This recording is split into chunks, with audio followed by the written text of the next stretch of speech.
বিধায়িকার জনকল্যাণমুখী পরিকল্পনায় কমলাসাগর উন্নয়ন ও সম্ভাবনার আলোকিত পথে কসবেশ্বরী মন্দিরের প্রবেশদ্বার গোকুলনগর রাস্তার মাথায় রাজকীয় গেট ও কমলাদেবীর মূর্তি স্থাপনের উদ্যোগ নিলেন বিধায়িকা অন্তরা সরকার দেব।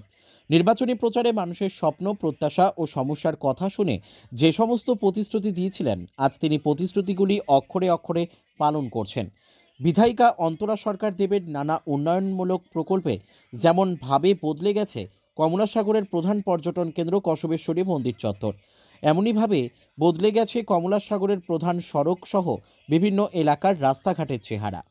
বিভিন্ন বেনিফিশিয়ারির মাধ্যমে উপকৃত হচ্ছে সাধারণ মানুষ। ইতিমধ্যে গোকুলনগর রাস্তার মাথা এলাকায় কসবেশ্বরী মায়ের মন্দিরের প্রবেশপথের প্রবেশদ্বারে কমলাদেবীর মূর্তি স্থাপন ও গেট নির্মাণের সিদ্ধান্ত গ্রহণে খুশির হাওয়া সর্বত্র।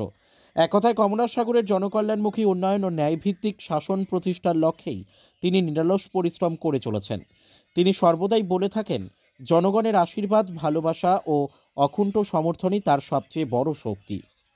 কমলাসাগর বিধানসভা অন্তর্গত রাস্তার মাথা যে মেইন গেট কসবেশ্বরী মায়ের মন্দিরে যাওয়ার পথে এই গেট আমরা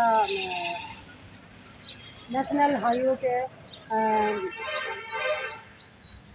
আবেদন করা হয়েছে যেন আমরা সুন্দরভাবে আমাদের ঐতিহ্য কসবেশ্বরী মায়ের মন্দিরের যে প্রবেশপথ এই রাস্তাটি যেন সুন্দরভাবে আমরা গেট বানাতে পারি এবং ডিভাইডার হয় এবং মিডলে মাঝখানে আমাদের কমলাবতী দেবীর মহারানী কমলাবতী দেবীর যেন মূর্তি আমরা স্থাপন করতে পারি এবং দুই ধারে সুন্দর গাছপালা থাকবে, সবুজ বনায়ন তৈরি হবে, লাইট থাকবে।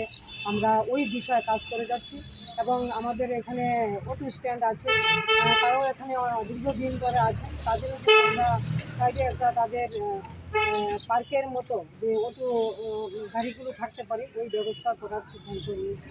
এবং আগামী দিন আমাদের রাজ্যের জনপ্রিয় মুখ্যমন্ত্রীজির যে চিন্তাধারা কসবেশ্বরী মায়ের মন্দির পর্যন্ত যে রাস্তা ডাবল লেন হবে আগামী দিন, এখন বর্তমানে কাজ চলছে, ন্যাশনাল হাইওয়ে কাজ করছে এবং পর্যটন ক্ষেত্র হিসাবে আমাদের ত্রিপুরা রাজ্যের মধ্যে কসবেশ্বরী মায়ের যে মন্দির, যে প্রাঙ্গণ বা এলাকা সুন্দরভাবে কাজ করে যাচ্ছে ন্যাশনাল হাইওয়ে এবং আগামী দিন এই রাস্তা ডাবল রুটে পরিণত হবে এবং আমরা ঐতিহ্যবাহী কসবেশ্বরী মায়ের মন্দির প্রাঙ্গণ রাস্তাঘাট যেন অনেক সুন্দর করতে পারি, এটাই আশা রাখি।